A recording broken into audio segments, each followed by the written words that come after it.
గుంటూరులో శంకర్ విలాస్ ఆర్ఓబి పనులు ఆగిపోలేదని జరుగుతున్నాయని కేంద్ర సహాయ మంత్రి పెమ్మసాని చంద్రశేఖర్ స్పష్టం చేశారు. రైల్వే ట్రాక్పై ఉన్నటువంటి బ్రిడ్జి తొలగింపు పనులు 2-3 వారాల్లో మొదలవుతున్నాయన్నారు. అయితే ఆర్ఓబి పనులు ఒకవైపు పూర్తయిన తర్వాత మరోవైపు పనులు జరుగుతాయని తెలిపారు. వ్యాపారులు అడిగినట్లు ఐకానిక్ బ్రిడ్జ్ నిర్మాణం సాధ్యం కాదని, ఐకానిక్ బ్రిడ్జ్ నిర్మిస్తే ఎక్కువ మంది వ్యాపారులు నష్టపోతారని అన్నారు. అప్రాక్సిమేట్ నాకు కరెక్ట్ దగ్గర ఇంకో 10-20 కోట్లు ఉంటుంది. అంటే టోటల్గా వచ్చినప్పటికి 150 కోట్లు అవుతుంది. ఇది కూడా మీకు అలా అని చెప్పి మనం ఫ్లైఓవర్ అక్కడి నుంచి వాళ్ళే చాలా పెద్దది ఏమంటారు. ఇప్పుడు ఈ షాపులు వాళ్ళే చాలా జీవనాధారం కోల్పోతున్నారని బాధపడుతున్నారు. ఇంకా ఎక్కువ చేస్తే ఏమవుతుంది, ఎక్కువ షాపులు పోతాయి. మన పర్పస్ ఏంటి, రైల్వే గేటును దాటి వెళ్ళటం అనేది ఇక్కడ మెయిన్ పర్పస్. కాబట్టి ఇంతకుముందున్న బ్రిడ్జ్ కంటే కూడా డబల్ చేస్తున్నాం మనం.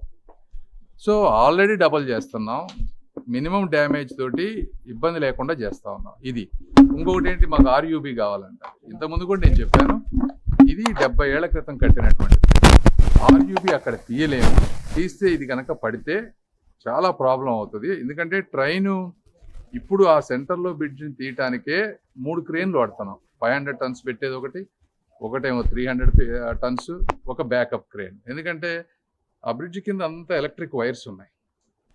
అదేదన్నా ఎన్నో 120 ట్రైన్స్ పోతాయని చెప్పారు. కరెక్ట్ నెంబర్ గుర్తులేదు. ఒక రోజుకి ఏమాత్రం తేడా జరిగినా కూడా కొన్ని వేల మందికి, లక్షల మందికి ప్రయాణం ఇబ్బంది అవుతుంది. కాబట్టి దాన్ని పర్ఫెక్ట్గా ప్లాన్ చేయాలి. గబక్కన మనం ఆర్యూబీ కట్టేసి